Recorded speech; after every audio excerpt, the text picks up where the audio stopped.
In this episode, we're going to explain to you how maybe you should just move Minnesota down south.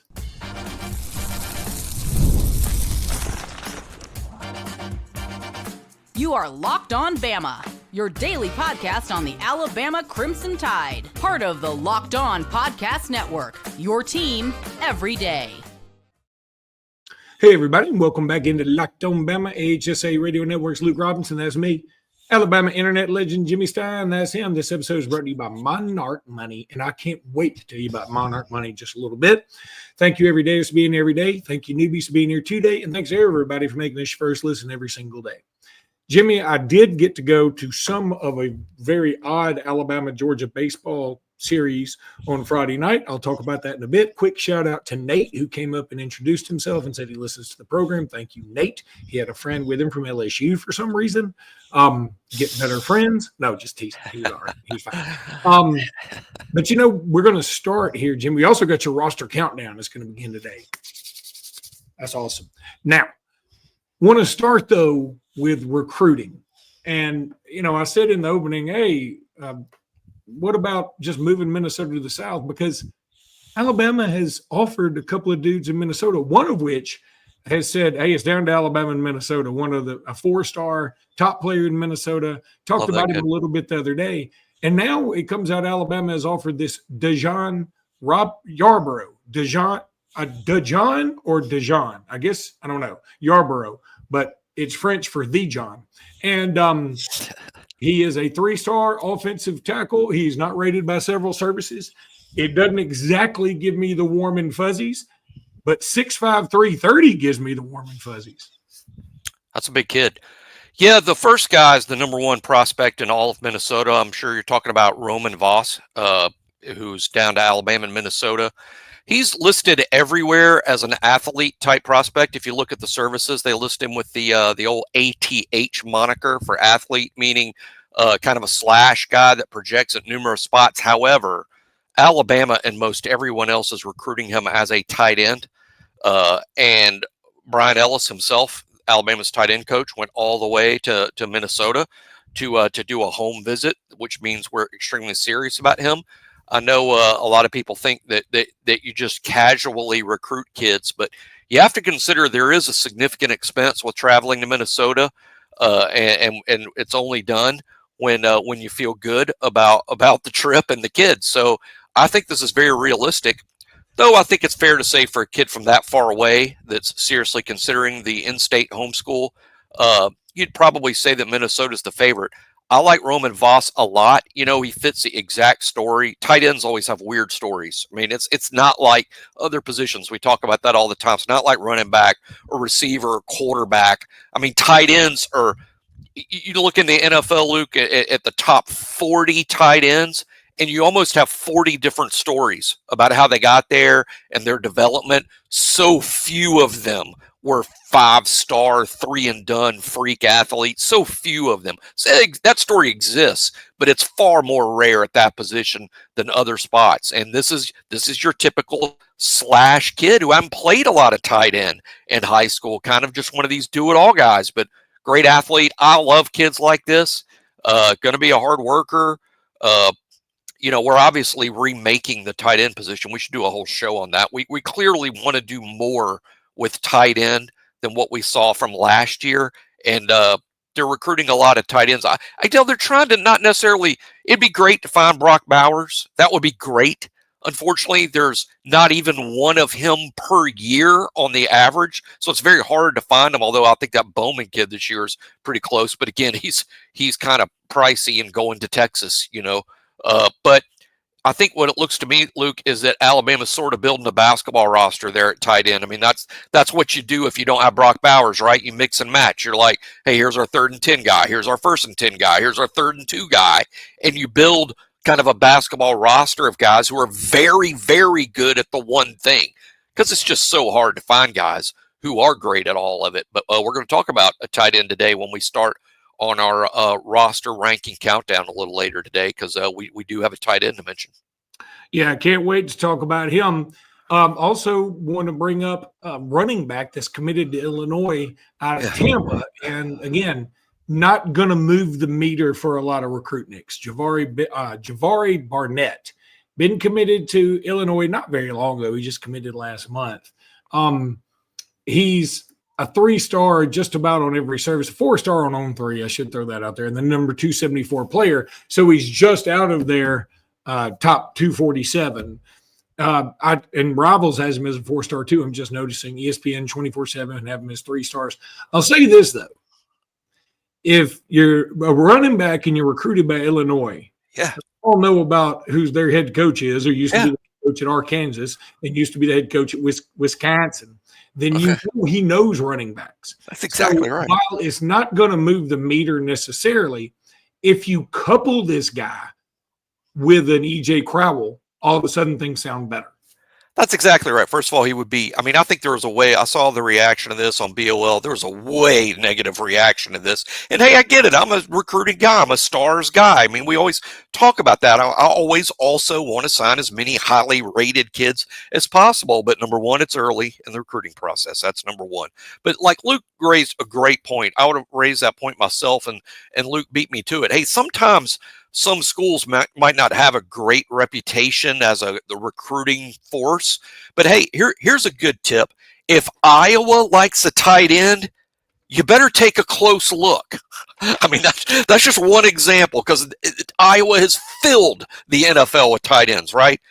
Brett Bielema has been a run-the-ball guy his whole career. If Brett Bielema signs off on this guy, that in and of itself is worth a long look. Because Bielema ran the heck out of the ball at Wisconsin and then at Arkansas, and is building an ascending program at Illinois behind what? Running the ball and being physical. So I don't blow this off. And how can any fan at the running back position right now, today, be like, hey, if he's not a 5-star, I'm not interested, when the lowest of 3 stars was just taken 6th in the draft at the running back position? No one wanted Ashton Genty out of high school, okay? And he even paid Boise back by staying his entire career at Boise. You know why? Because he said Boise was the only school that would give me a chance. So how was I gonna walk out on them?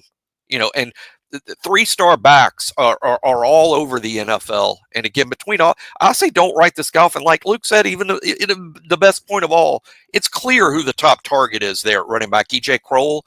And you're just not going to sign a 5-star back and another 5-star back in the same class. And I know people are saying, yeah, but what about the year they did?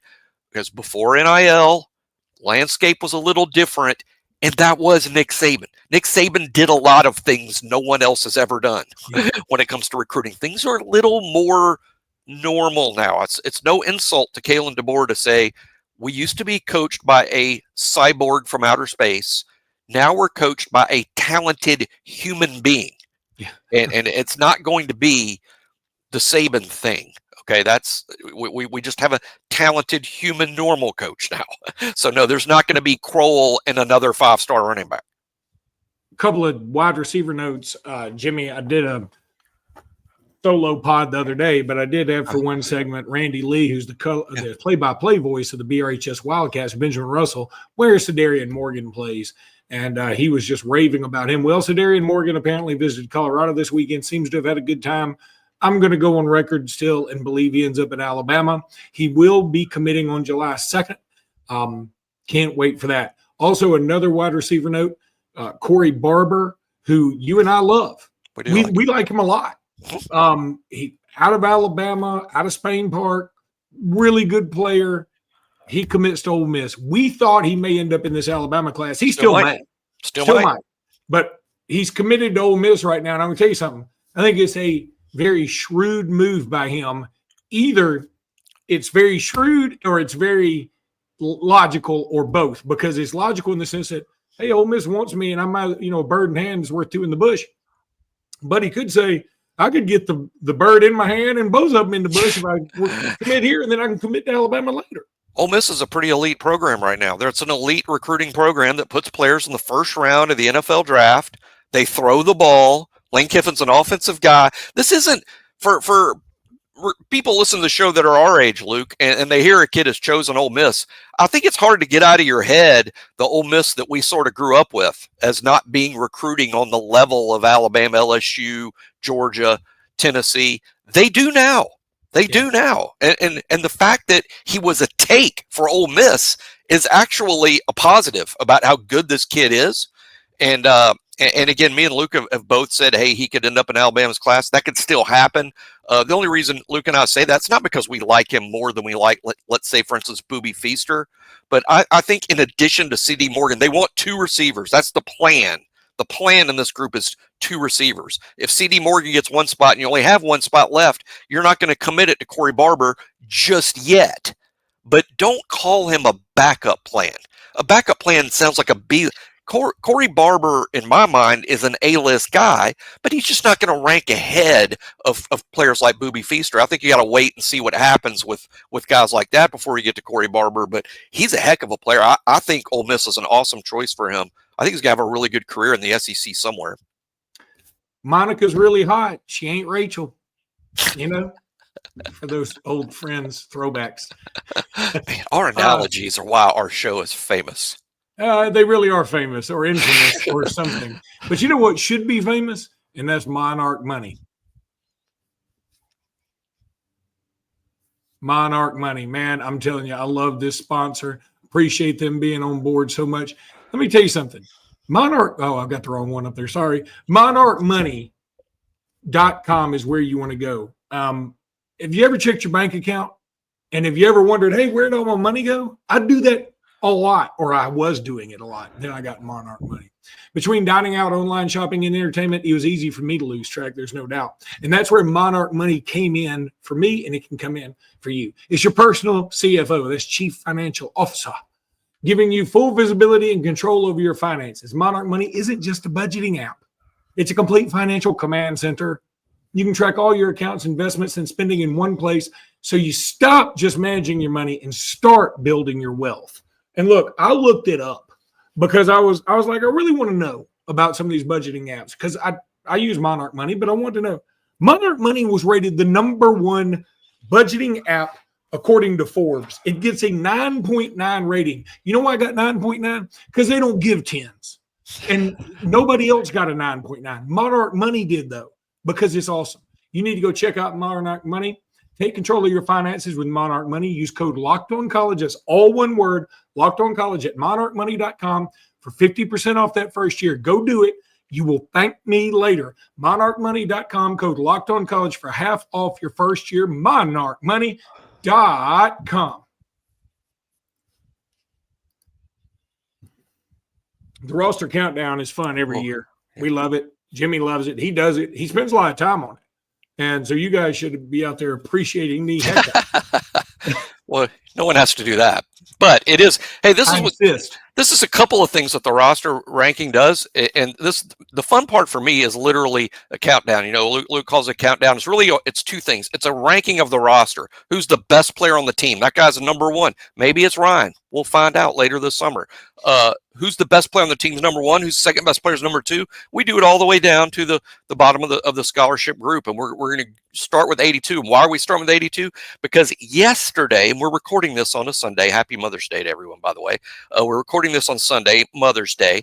But actually yesterday, Saturday, 82 days out until the start of fall camp. That's what we're counting down to. Because once fall camp gets here, we're going to have stuff to talk about every day that's big time important.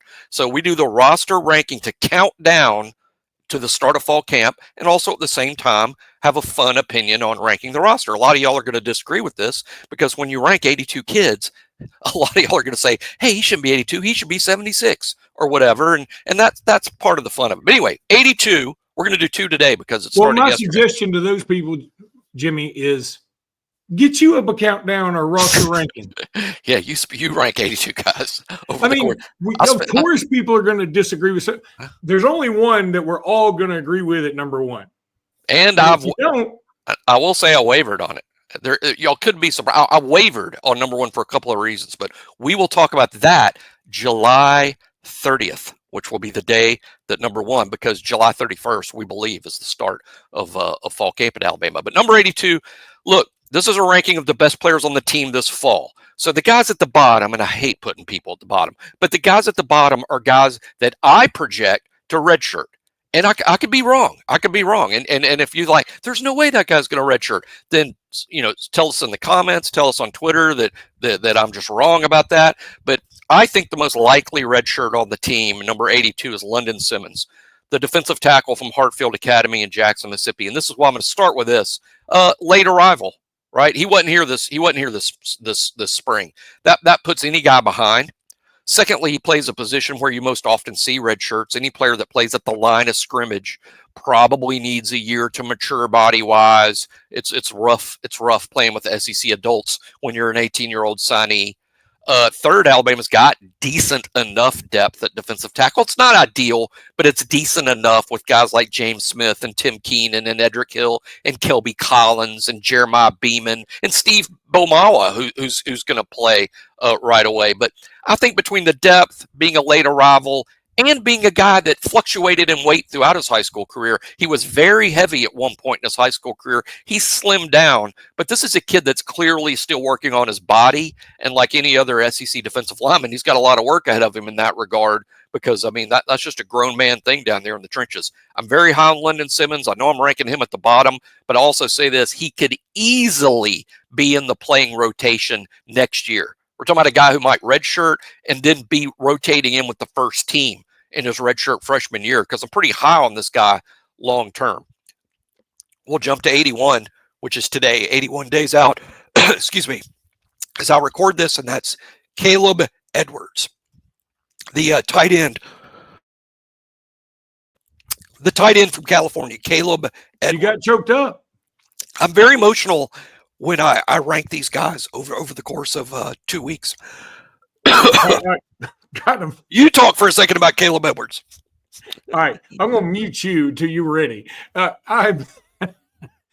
This is such good YouTubey. Jimmy has gone to Roto-Rooter to clear his throat. Caleb Edwards, I like him a lot. I do. But here's the thing. Again, we've got a bunch of tight ends. And so the odds were one of the new tight ends was going to be the guy. And that is this low. And so Caleb Edwards is that guy because Caleb Edwards hadn't been here, right, Jimmy? That's right. He wasn't here this spring. He's another late arrival at another position with great depth, also playing the line of scrimmage. If you think about that, tight ends sometimes have to line up in the line of scrimmage and block these big guys. So there's, for a lot of the same reasons we're talking about redshirt and London Simmons, you think about, redshirt and Caleb Edwards. Again, he's a guy that, by the way, in terms of physical, this is a top 10 tight end nationally. I think we forget sometimes how highly recruited this guy is. He's a top 10 guy nationally, and rivals didn't even have him in their top 300 or whatever they have, top 250. They didn't even have him there, but he's still a national top 10 tight end because On3 and 24/7 and ESPN are so high on him. But Caleb Edwards is a guy who can catch the ball and get people blocked at the line of scrimmage. Just like I said about London Simmons, Caleb Edwards could easily go from a guy who's redshirting in 2025 to being in the playing rotation with the first team guys as a redshirt freshman next year. That would not be surprising at all. I'm super high on Caleb. I just think based on, I know Luke was already talking about, I could hear him as I need a little water there. I could hear Luke talking about, hey, you brought in 2 transfer portal guys. Danny Lewis is back. Josh Cuevas is back. Jay Lindsey was the number 1 tight end all spring. It's a pretty crowded position now, and Caleb Edwards is the last to show. There's another freshman in this class that we're going to talk about a few days from now, Marshall Pritchett, and showing up late is the reason I got Caleb Edwards here. We're probably going to talk about Marshall Pritchett amongst the red shirts too, but Marshall's probably a little closer to playing. Why? Because he was here this spring. I know he missed some of the spring injured, but he was here. He's also a tight end that's not going to line up on the line of scrimmage quite as much as Caleb. He'll line up outside quite a bit in the H position. So I think Marshall Pritchett probably has a slightly better chance of playing, even though Caleb Edwards was the more highly ranked, highly recruited guy. But hey, the depth of this roster is really good. If at the bottom end of it, you're talking about guys like London Simmons and Caleb Edwards, 2 guys that 1 year from now, we could be talking about as being significant players in the playing rotation.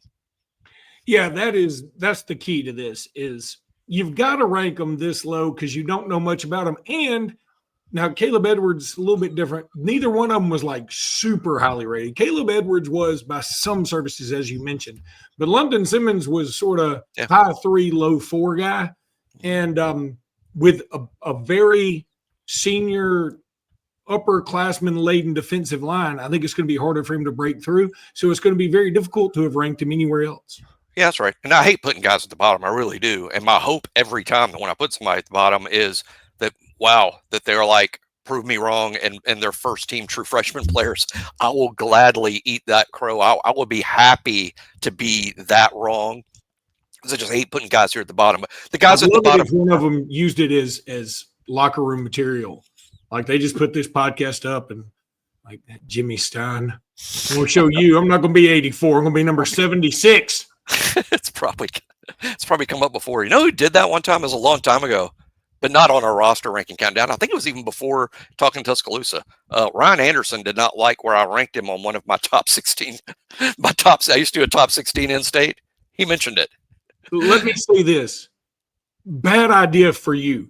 I've said this a million times. At the Alabama-Mississippi All-Star game, I interviewed Chris Jones, who's a superstar now in the NFL. I've interviewed Jameis Winston. I've interviewed a bunch of dudes. Yeah. I've never been scared as an AHSA interviewer as I was when I interviewed Ryan Anderson, because he looked at me like, I'm about to go kill somebody, and it's going to be you if they don't blow this whistle and start this game very quickly. And all I could think was, hey, Ryan, I'm sorry I'm here. I hope you're doing well. And then I dropped the microphone and I ran.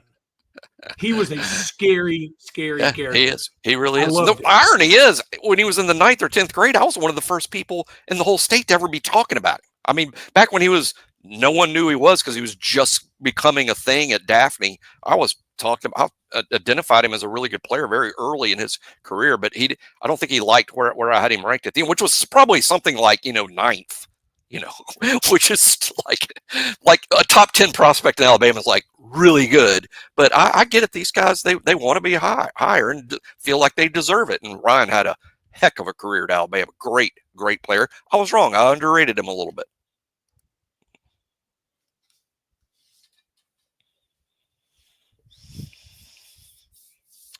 Maybe we should talk baseball a little more, but it's not. It's that time of year that we mentioned it. It's not a sport that moves the meter a lot. And I guess that's a shame, but I'm not even a baseball guy. I'll say this. I went to the baseball game Friday night.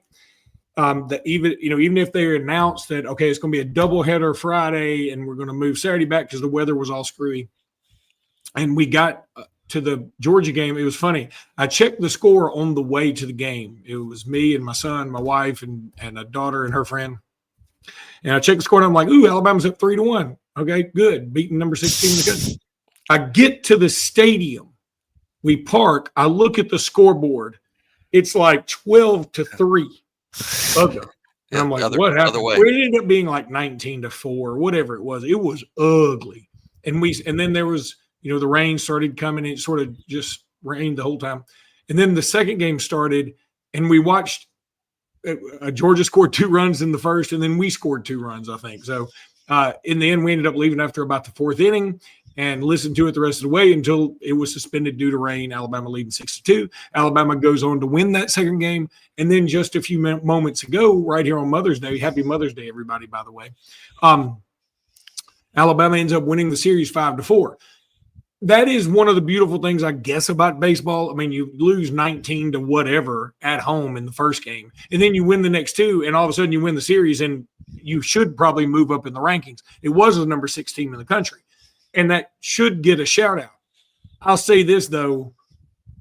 I don't have unreasonable expectations for this team in the postseason. I am sort of like, hey, y'all get in there and do what you can, and then maybe next year we can really make some noise. But I think this team still has some limitations. And I know very little about baseball. Yeah, they're very good. Any SEC team that finishes at 500 in the league or slightly better than 500, which is where this Alabama team is likely to finish, that team is capable of getting to Omaha and winning games. And I think that's Alabama's ceiling, getting to Omaha and winning games. I think they could do that. But like Luke said, I also think they would be an underdog to be picked to do that. And that shouldn't be where we set our expectations. I'm going to be upset unless they're in Omaha. I mean, this team was picked something like 12th or 13th before the season started by the SEC media. So let's not pretend like we all saw a run at Omaha coming. That's just intellectual dishonesty based on what the expectations were at the start of the season. But we also said here, when we rarely talk about baseball, that Rob Vaughn has the program going in the right direction, no doubt about it. And Alabama's very good. Hey, you beat Georgia 2 out of 3 games. You're pretty good. You're pretty good. And I checked this afternoon, Luke, on WarrenNolan.com. He does a live time RPI. The NCAA updates RPI like every 4 or 5 days. Warren Nolan updates his RPI, I think, deal live. And he had Alabama like number 8 in the RPI. That's like hosting a super regional good. So let's see what happens next weekend in the final series of the season at Florida. And I know Florida's a little down compared to what Florida normally is, but make no mistake, Florida's full of dudes. You got to beat them in Gainesville. Winning 2 or 3 there is going to be extremely difficult. I was on mute. Thankfully, wasn't able to interrupt you. Didn't Florida just win the series at Texas? Yeah. The number 1 team, by the way. Yeah. Yeah. And that just goes to show you how crazy this league is and how crazy hard. I mean, Missouri hadn't won an SEC game all year, and they just go into Texas A&M, who's like hosting a regional good, and they beat them 2 out of 3. Everybody's got dudes in this league. It's the league just full of dudes. Everybody's good, and that's why I'm saying finishing at 500 or better in this league, you're good enough to not only get to Omaha, you're good enough to get to Omaha and win some games when you're out there. So I'm very optimistic about the long-term potential of Alabama. I'm with Luke. There might be a year or 2 away in terms of, hey, this is a team that could win the whole thing. But this Alabama team getting to Omaha would not be shocking based on how they've played most of the season. You know, Omaha seems like a stretch. I want to have a great showing in a super regional. I want to get to a super regional I think we can win. Like, I don't want my super regional to be Texas or something. Right. Now, I know I just said Texas lost Florida. Yeah, well, last year we got to a super. We had to play at Wake Forest a couple of years ago. Yeah, that was 2 years ago actually. Playing at Wake. That was we got kind of hosed with the seeding because that team shouldn't have had a regional that tough. And like Luke said, that's so right. I mean, if you get to host a regional and you win the regional, you go to a super regional, you just don't want it to be at some Goliath. And the fact of the matter is, if you're an SEC team hosting a super regional, you're a Goliath. Texas is one of those. Yeah, Texas is certainly a Goliath. And by the way, I think Missouri swept Texas A&M. They swept. I found this out the other day. Missouri started out 0-21, right? Yeah. And I was like, that couldn't have happened before. 0-24. Huh? 0-24. Oh, 0-24. Was that right? Do you only play? So. You played 30 series? Play 30. 30 SEC games, I mean? Yeah, 10 right. 10 SEC series. All right, so they were 0-24, right? And so on our Sports Blitz show the other night, I was like, there's no way somebody's gone over in baseball. I mean, you mess around in baseball and get a win, right? Vanderbilt, I'll never forget this now. Vanderbilt in 1963 was 0-16 in the SEC. Now, it wasn't 0-24, but it was 1963. It was Vanderbilt, and I was like, what Missouri's doing is much worse. And I'm like, if I'm Vandy 1963, I'm kind of hoping that Missouri beats somebody because I'm like, I'll pop champagne like the 72 Dolphins. You want to be the only team that's ever done something. You want to be the only team. You're the only one. Yeah, Missouri's. I mean, I know. I don't. A&M, Alabama won the series. To start the season at A&M, and that's kind of what kicked off Alabama's really fine season. Swept them. Yeah, and so A&M certainly has their issues. A&M was a preseason. I'm just remembering this now. A&M was preseason number 1, and they've been swept at home by Alabama and now Missouri. A&M also just lost their coach to Texas. Remember? Yeah. And Texas is number 1. That's got to be Texas A&M, man. They've got it's, of all the rivalries, Alabama and Auburn, North Carolina State, whatever, Mississippi State. I think Texas A&M has got to be the one that's like just they're eating their heart out. I mean, all the stuff that's going on. Like they get in the SEC and Texas like, we'll come over there too. I was like, oh God, now they're in the playoffs. We hadn't even been to the SEC championship game. They've already been. I mean, Alabama better lock up Rob Vaughn. I mean, the vultures are coming. I mean, that dude can coach. There's a reason he got promoted to the SEC. Greg Byrne in Alabama promoted him from Maryland to the SEC, the best baseball conference, and the dude is winning right away. Yeah. Right away. All right, that's going to do it for today's podcast. We'll be back tomorrow with more. Until then, roll tide, everybody. Roll tide.